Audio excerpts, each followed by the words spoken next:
चलिए विजय जी के पास आते हैं। विजय जी, आपकी पार्टी भी लगातार कहीं न कहीं इस पूरे मामले को बड़ी ही गंभीरता से ली है। चंपई सोरेन पूर्व मुख्यमंत्री हैं, इसके बाद बाबूलाल मरांडी की चर्चा की जाए, तमाम लोगों ने उस जमीन पे जाकर तमाम लोगों से बातचीत की थी और साफ तौर पे कहा था कि खेती की जमीन को कहीं न कहीं अधिग्रहण इस तरह से करना उचित नहीं होगा। आज फिर से एक बार आंदोलन की रूपरेखा तैयार की जा रही है। क्या है, आप लोग तो सरकार में भी रहे हैं, क्या कानून कहता है झारखंड में, किस तरीके से जमीन का अधिग्रहण होता है? सुशांतो जी ने छोटा एक जिक्र किया कि 5 साल तक अगर उपयोग नहीं किया जाता तो जमीन वापस करने के भी प्रावधान निर्धारित किए गए थे। क्या है पूरा मामला? आप लोग तो बड़ी बारीकी से समझने की कोशिश कर रहे होंगे। नहीं, सुशांतो जी ने बहुत सही बात कही है जी कि अगर आपने कोई जमीन अधिग्रहित भी कर ली है, आपने मुआवजा भी दे दिया और आपने जिस कार्य के लिए वो जमीन अधिग्रहित किया है, वो कार्य अगर मतलब 5 सालों तक नहीं आपने शुरुआत की है जी, आपने उसको वहां पे उसकी नींव नहीं रखी है, तो वो जमीन फिर रैयत को वापस हो जाना चाहिए। ये रूल है जी। और क्योंकि ये जमीन आजादी के पीरियड के बाद ही 1950 से 60 के पीरियड में अधिग्रहित की गई थी या लिया गया था। और जैसा कि सुशांतो जी 56 ने जी कि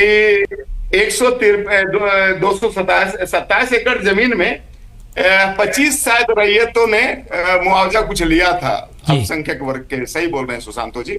बल्कि जो अल्पसंख्यक जो आदिवासी समुदाय है वहां पे, जो उसी जमीन पे डिपेंड है, उसकी जीविका उसी जमीन से चलती है, चाहे वो खेती करे, चाहे वो पशु का चारा के लिए उसको यूज करे, उसके जीविका, उसके परिजनों की जीविका उसी जमीन से वर्षों बरस से चली आ रही है, सदियों से चली आ रही है। कई पीढ़ियां उस जमीन में खेती करके गुजार दी है। अब ऐसे जब सुशांतो जी एक घटक दल है के प्रवक्ता है इस सरकार में, और मैं समझता हूं कि एक और घटक दल कांग्रेस के जो पूर्व कार्यकारी अध्यक्ष है या अभी भी कार्यकारी अध्यक्ष हैं बंधु तिर्की जी, वो भी इस जमीन के पक्ष में खड़े हैं, तो सवाल उठता है कि ये अभी जो मुख्यमंत्री हैं उनके पिताश्री भी इस जमीन के पक्ष में खड़े हुए थे और आंदोलन में शरीक हुए थे। सुशांतो जी ज्यादा जानेंगे। और उन्होंने कहा था कि ये जमीन तुम्हारी है, तुम जोतो। तो फिर ऐसी क्या मजबूरी है हेमंत जी के पास कि वो इतने सारे विरोधाभास के बाद भी जबरन इस जमीन को हथिया लेना चाहते हैं?